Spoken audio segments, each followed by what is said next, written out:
इससे पहले वाली वीडियो में हम लोगों ने हिस्ट्री आपकी वैदिक युग तक कराई थी। वैदिक क्या होता है, उत्तर वैदिक काल क्या होता है। वैदिक काल में आप लोगों को बताया था कि मातसत्तात्मक शासक था वहाँ पे, मतलब माताओं का शासन चलता था। दूसरी बात हमने बताई थी उत्तर वैदिक काल। उत्तर वैदिक काल में क्या था, पितृसत्तात्मक था। उसके बाद हमने बताया था कि वैदिक काल, हम इनको दोनों को अलग अलग तरीके से ही पढ़ेंगे। जैसे उत्तर वैदिक काल में क्या था, गाय को सबसे पवित्र माना जाता था और गाय के प्रति यहाँ पे कुछ युद्ध भी होते थे जिसे गवेषणा कहा जाता था। साथ में गाय का दूध निकालने वाली को लड़की को दुहिता भी कहा जाता था। ये चीज़ भी याद रखिएगा, क्योंकि दुहिता पूछ लेते हैं कि ऋग्वैदिक काल में दुहिता क्या है, तो दुहिता वही होती है जो गाय का दूध निकालती थी। साथ में जो गाय से संबंधित युद्ध होते थे उन्हें गवेषणा कहा जाता था, और वो भी कहाँ पे, मातसत्तात्मक वाले शासक यानी कि वैदिक काल में इनको कहा जाता था। उसके साथ अब हम यहाँ पे क्या पढ़ते हैं, आपने वैदिक काल में सबसे ज़्यादा इंपॉर्टेंट क्या चीज़ पढ़ी होगी, आपके वेद। वेद क्या होते हैं, वेद आपको पता होना चाहिए। वेद कितने प्रकार के होते हैं, वेद 4 प्रकार के होते हैं आपके। कौन कौन से, ऋग्वेद, उसके बाद आपका यजुर्वेद, उसके बाद आपका सामवेद, और 4 है आपका अथर्ववेद। ये आपके 4 वेद है, ऋग्वेद, यजुर्वेद, सामवेद और अथर्ववेद। अगर आपसे इनके बारे में एक एक लाइन भी पूछता है तो याद रखिएगा कि जो ऋग्वेद है उसमें क्या होती है, उसमें देवता की पूजा की जाती है। देवता की पूजा से संबंधित कौन होता है, आपका ऋग्वेदिक काल होता है। और जिससे यजुर्वेद में क्या होता है, यज्ञ विधान के बारे में, जहाँ पे यज्ञ होता है उसके बारे में आपकी पूरी जानकारी मिलेगी। कहाँ पे, यजुर्वेद में। किस तरीके से हमें यज्ञ करना चाहिए, यज्ञ में क्या होता है क्या नहीं होता है, ये सारी चीज़ें आपको यहाँ पे मिलेगी। साथ में जो आपका यजुर्वेद है वो आपका गद्य और पद्य दोनों में मिलता है। उसमें कुछ गद्यांश में भी मिलेंगे और कुछ पद्यांश में भी मिलेंगे। ये आप चीज़ को पता होगी कि गद्य और पंच को क्या कहते हैं। और जिस चीज़ में गद्य और पद दोनों होते हैं, यानी कि गद्यांश और पद्यांश दोनों होते हैं, उसे चंपू कहा जाता है। यह आपका अगर एक वर्ड में पूछेगा तो ये भी पूछ सकता है। ऋग्वेदिक काल क्या हुआ, आपका देवताओं की पूजा की जाती है। यजुर्वेद में क्या हुआ, आपका यज्ञ विधान की जितने भी विधियों के बारे में है उसका वर्णन किया जाता है। साथ में ये गद्य में और पद में दोनों में लिखे गए थे। उसके बाद हम बात करते हैं सामवेद की। सामवेद संगीत से संबंधित है। ये ज़रूर याद रखिएगा कि संगीत से संबंधित कौन सा है, आपका ये सामवेद है। उसके बाद लास्ट है आपका अथर्ववेद। अथर्ववेद किससे संबंधित है, ये जादू टोने से संबंधित है, जिसमें सारी की सारी आयुर्वेद दवाओं के बारे में भी वर्णन मिलता है, जादू टोने के बारे में वर्णन मिलता है। कौन से, अथर्ववेद में ही यहाँ पे वर्णन मिलता है इसके बारे में, कि जादू की कलाओं के बारे में कौन से वेद में आप लोगों के वर्णन मिलता है, या कहाँ पे इसका वर्णन मिलता है। तो ये कौन है, ये अथर्ववेद है। दवाओं के बारे में, आयुर्वेदिक दवाओं के बारे में भी अथर्ववेद में ही वहाँ पे वर्णन मिलता है। इस तरीके से चीज़ें आपसे पूछी जाती है। अगर सीरीज पूछेगा तो सबसे पहले ऋग्वेद है, दूसरे पे यजुर्वेद है, तीसरे में सामवेद और चौथे पे आपका अथर्ववेद है। पहले क्या होता है, देवताओं की पूजा की जाती है, देवताओं की स्तुति की जाती है। दूसरे में क्या होता है, यज्ञ विधान, यज्ञ किस तरीके से पूरी विधि विधान का जो वर्णन किया जाता है वो सारा आपका यजुर्वेद में है। फिर है आपका सामवेद जो संगीत से संबंधित है। अथर्ववेद है आपका जो जादू टोने की कलाएं हैं उसके बारे में। साथ में आयुर्वेदिक दवाओं के बारे में जहाँ पे आप लोगों का वर्णन मिलता है, वो कहाँ पे मिलता है, वो आपको यही मिलता है।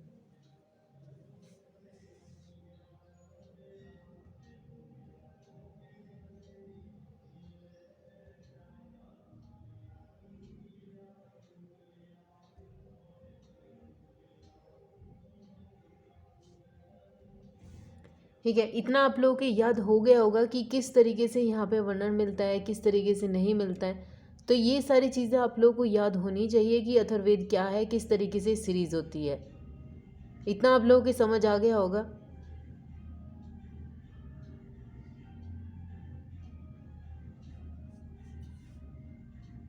साथ ही यहाँ पे कुछ और चीज़ भी पढ़ाई जाएगी, जैसे युद्ध। ऋग्वेद में क्या चीज़ कहते हैं, ऋग्वेद में आप लोगों ने पढ़ा होगा कि परिवार को क्या कहते थे। उसके बाद ग्राम को क्या कहते थे। उसके बाद यहाँ पे क्या आएगा, विष को क्या कहते, विष का कौन होता था, और जन का क्या था। ये मुखियाओं के बारे में आपसे पूछा जाता है कि परिवार का मुखिया कौन था। अगर इस तरीके से आपसे परिवार का मुखिया पूछेगा तो कौन था, उसका नाम था कुलप। ग्राम का कौन था, आपका मुखिया ग्रामीणी था। उसके बाद विष का मुखिया कौन था, विषपति। इस तरीके से आपसे पूछ सकता है कि इनका मैच भी मिल सकता है, विषपति। उसके बाद जन का कौन था, राजा। इन चीज़ों को याद रखिएगा कि परिवार का मुखिया कौन था, कुलप था, ग्राम का कौन था, ग्रामीणी, विष का कौन था, विस्पति, और जन का कौन था, राजा। उसके बाद आपने यहाँ पे एक युद्ध जरूर पढ़ा होगा कि ये ऋग्वेदिक काल में एक युद्ध हुआ था, बहुत इंपॉर्टेंट युद्ध है, और उस युद्ध का नाम क्या था, 10 राजाओं का युद्ध। इसमें आपके कुछ 5 क्या थे, इसमें पहले आप लोगों ने पढ़ा होगा आर्य क्या होते हैं, जो श्रेष्ठ व्यक्ति होते हैं, अनार्य होते हैं, जो श्रेष्ठ व्यक्ति नहीं होते हैं। इसमें आपके 5 आर्यों का वर्णन मिलता है ऋग्वेदिक काल में, और 5 अनार्यों का वर्णन मिलता है। जब ये युद्ध हुआ था, ऋग्वेदिक काल का युद्ध माना जाता है, कौन सा, 10 राज युद्ध या 10 राज्य युद्ध माना जाता है, यानी कि 10 राजाओं के बीच में लड़ा जाने वाला युद्ध, ये ऋग्वेदिक काल में हुआ था। और इसमें क्या था कि इसमें आपके 5 आर्य और 5 अनार्य दोनों ने मिलकर किसके खिलाफ, यहाँ पर एक राजा था सुदास, जो कि आप भरत कबीले से संबंधित था, सुदास राजा था। उसने यहाँ पे क्या करा था, नर्मदा रावी नदी के किनारे, आप ये नदी मत भूलिएगा, रावी नदी के किनारे ये युद्ध लड़ा गया था। युद्ध का नाम क्या था, 10 राजाओं का 10 राज्य युद्ध। कहाँ लड़ा गया, ऋग्वेदिक काल में लड़ा गया था। और इसमें क्या था, एक तरफ आपके 5 आर्य 5 अनार्य, यानी कि यहाँ पे 10 राजा थे, और उसके दूसरे अपोजिट कौन थे, सुदास था, जो कि भरत कबीले से था। अब ये युद्ध हुआ कि था, ये भी पता होना चाहिए। यहाँ पे आपने 2 मंत्री उनके बारे में पढ़ा होगा, गुरु कौन, एक था विश्वामित्र और दूसरा था आपका सुदास। ये 2 आपके यहाँ पे गुरु थे, जो बहुत श्रेष्ठ गुरु माने जाते थे। यहाँ पे सबसे पहले जब सुदास था, सुदास का गुरु था विश्वामित्र। उसने यहाँ पे क्या कर दिया, उसने यहाँ पे कोई शासन चल रहा था सुदास का, उसको किसी रणनीति में यहाँ पे विश्वामित्र के खिलाफ हो गया था, कि उसने विश्वामित्र की बातों को इग्नोर कर दिया, नहीं माना। तो इस तरीके से उसने उस किसी एक पद पर अपने उसको विशिष्ट, यहाँ पे सुदास नहीं है, यहाँ पे दूसरे गुरु का नाम है विशिष्ट, उसने उसको हटा के, विश्वामित्र को हटा के विशिष्ट को अपना गुरु बना दिया था। किसी पद पर उसने इसे धारण करवा दिया था विश्वामित्र को हटाकर। अब विश्वामित्र ने इसके अपमान का बदला लेने के लिए सुदास के साथ युद्ध लड़ा। उसने क्या करा, 5 आर्य 5 अनार्य दोनों के मिलकर 10 राजा हो जाते थे।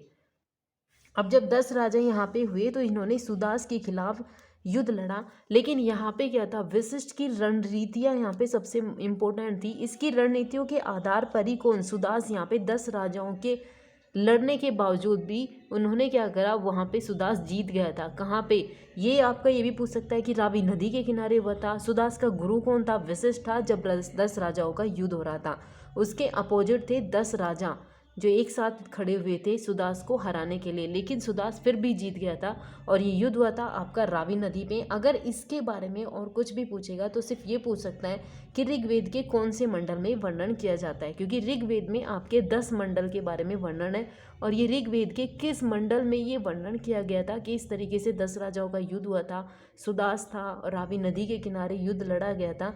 तो ये आपका कहाँ मिलेगा, ये आपका 7वें मंडल में इसका वर्णन मिलता है। इतना आप लोगों की समझ में आ गया होगा कि ये यहाँ पे एक युद्ध था, बहुत इंपॉर्टेंट युद्ध है ये।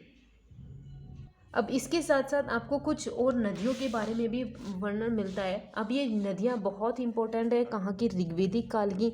इनका नाम क्या है, ऋग्वेदिक काल में इनका नाम भी पता होना चाहिए, क्योंकि आपसे अगर पूछेगा कि जो सुदास का युद्ध हुआ था, 10 राजाओं का युद्ध हुआ था, वो कौन सी नदी पे था, और अगर उसने यहाँ पे आपसे ऋग्वेदिक काल की नदियों के बारे में वर्णन कर दिया कि वहाँ पे वितस्ता में हुआ, विपाशा में हुआ, प्रोशनी में हुआ, तो आप कंफ्यूज हो जाओगे कि रावी नदी को ऋग्वेदिक काल में क्या नाम दिया जाता था, या फिर किस नाम से जाना जाता था। अब सबसे पहले पढ़िए रावी, रावी का ही याद रखिए, रावी को कहा जाता था पुरुषनी।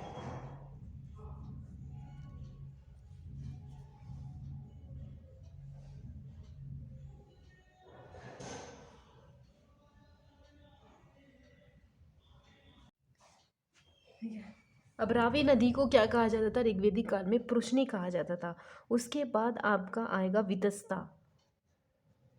वितस्ता का नाम क्या है आज, झेलम। ये उल्टा लिखा गया है, लेकिन याद रखिएगा कि झेलम आज झेलम है, लेकिन पहले उसका नाम था वितस्ता। उसके बाद पुरुषनी हो गया, आपका रावी नदी हो गया। अगर आपसे पूछे विपाशा, विपाशा किसका नाम था, यहाँ पे व्यास नदी का, ये बहुत इंपॉर्टेंट है। उसके साथ आपसे पूछेगा सुतुद्री नदी, इसका नाम आज क्या है, आज है इसका नाम सतलज या सतलुज।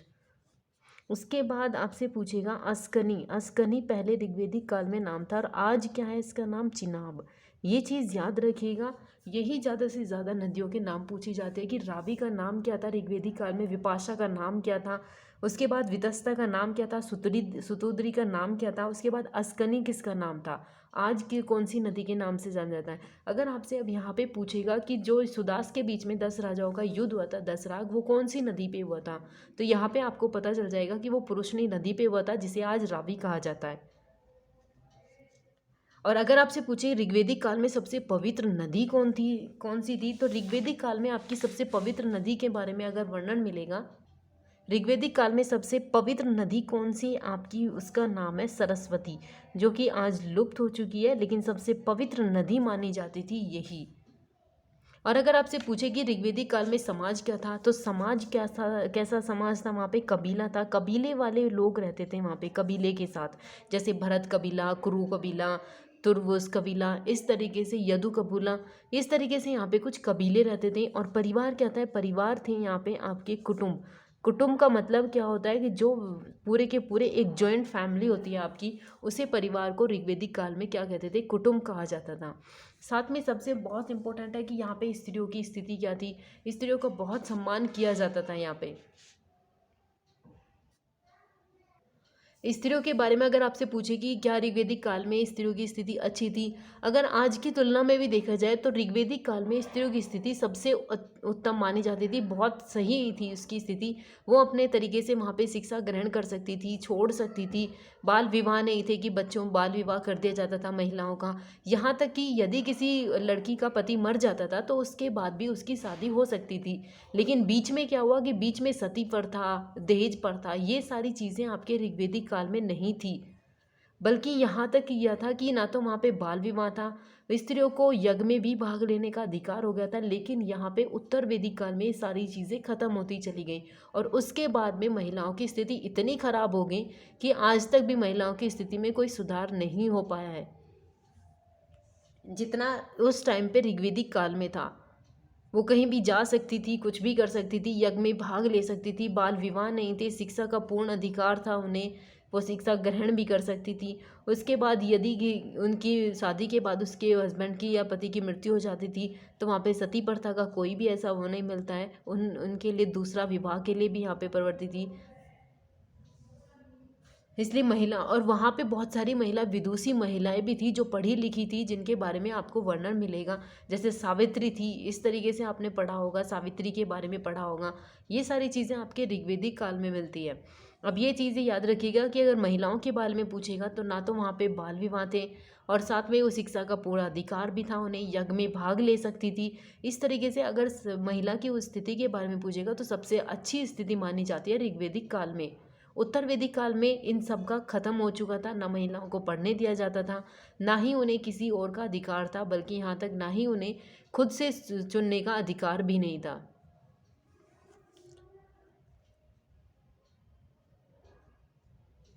ऋग्वेदिक काल में आपको ये भी जरूर पढ़ा होगा, ऋग्वेदिक काल में वर्ण प्रथा भी थी। अब वर्ण प्रथा क्या होती है?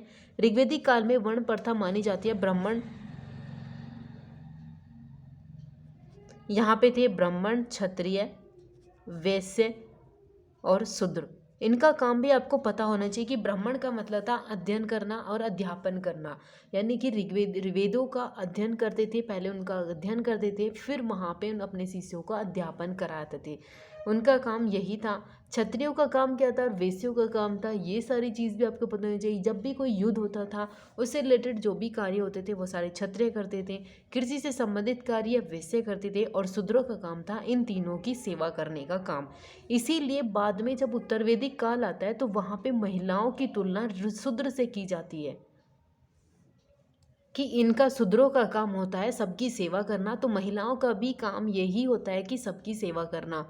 जिस स्थिति में आप ऋग्वेदिक काल में अगर महिलाओं की स्थिति के बारे में पढ़ेंगे उसका 10% भी अब तक बिल्कुल सही नहीं हुआ, क्योंकि आज भी बहुत सारे क्षेत्र में बहुत सारे यही मानी जाती है कि जो महिलाओं की स्थिति है वो शूद्रों के जैसी ही है, उनको सिर्फ सेवा करने का अधिकार है बस। लेकिन फिर भी काफ़ी परिवर्तन हो चुका है। इसलिए अगर यहाँ पे एक और बात की जाए कि ऋग्वेदिक काल में समाज कैसा था, आपका ऋग्वेदिक काल में समाज कैसा था, समानता पर आधारित था। यहाँ पे ऐसा कोई भी भेदभाव नहीं था कि ये नहीं कर सकते, वो नहीं कर सकते, या फिर उसके साथ में कि ये शूद्रों का ही काम होगा। कोई भी काम कोई भी कर सकता था, ऐसा यहाँ पे कोई किसी के साथ ना भेदभाव की प्रवृत्ति भी नहीं थी। पशुपालन होते थे, गाय की खोज होती थी, उसके साथ में यहाँ पे गाय को सबसे पवित्र माना जाता था। साथ में गांव से संबंधित युद्ध भी होते थे। दुहिता थी, जो लड़की गाय का दूध दूती थी, उसे दुहिता कहा जाता था। ये आपकी कुछ टर्म भी है। उसके साथ अगर आपसे कृषि के बारे में पूछेगा कि कृषि क्या थी, कृषि के बारे में यहाँ पे पता चलता है कि अनाज थे। अनाज यहाँ पे क्या थे, उसे यव कहा जाता था। और यव क्या थे, आपके गेहूँ और प्लस जौ, इन दोनों को मिलाकर ही क्या कहते थे, यव कहा जाता था। यव को क्या कहते थे, अनाज। अनाज किससे संबंधित था, कृषि से संबंधित था। अगर आपसे डायरेक्ट यव आता है तो इसमें दोनों आ जाएंगे, गेहूं और जौ। लेकिन अगर अलग अलग पूछता है तो गेहूं और जौ ही थे। यहाँ पे ऐसा कुछ नहीं था कि इन्हें कलाओं का ज्ञान था, नहीं, ये सिर्फ सिंपल रहते थे, उन्हीं चीज़ों का ज़्यादा यूज़ करते थे। कुछ यहाँ पे देवताओं का भी वर्णन मिलता है, जैसे इंद्र देवता, अग्नि देवता, सूर्य देवता, मित्र देवता। इनके कुछ मंत्र भी हैं, इनका काम क्या था वो भी आप पढ़ेंगे। कुछ यहाँ पे देवियाँ भी हैं। अब देवियों के नाम आपने पढ़े भी होंगे कि देवी कौन कौन सी थी, सब आपने पढ़ा होगा। उषा थी, यहाँ पे अदिति थी, सावित्री थी। इस तरीके से आपने कुछ महिलाओं का वर्णन किया, पढ़ा होगा। ये ऋग्वेदिक काल के तीसरे मंडल में इनका वर्णन मिलता है, इन महिलाओं का वर्णन।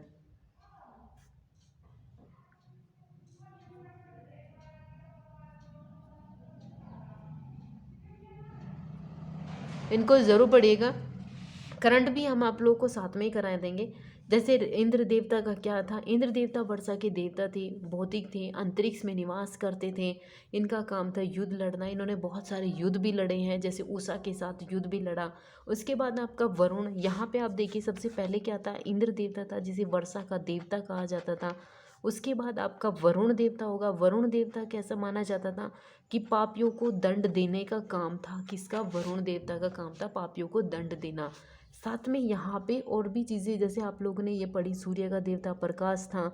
अग्नि देवता के बारे में वर्णन किया जाता है कि सबसे ज़्यादा इंपॉर्टेंस दी जाती थी यहाँ पे अग्नि देवता को।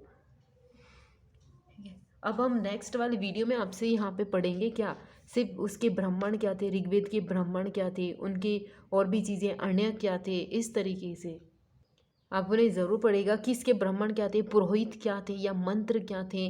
जैसे किसी का कौशितकी था, ऐत्रेय था।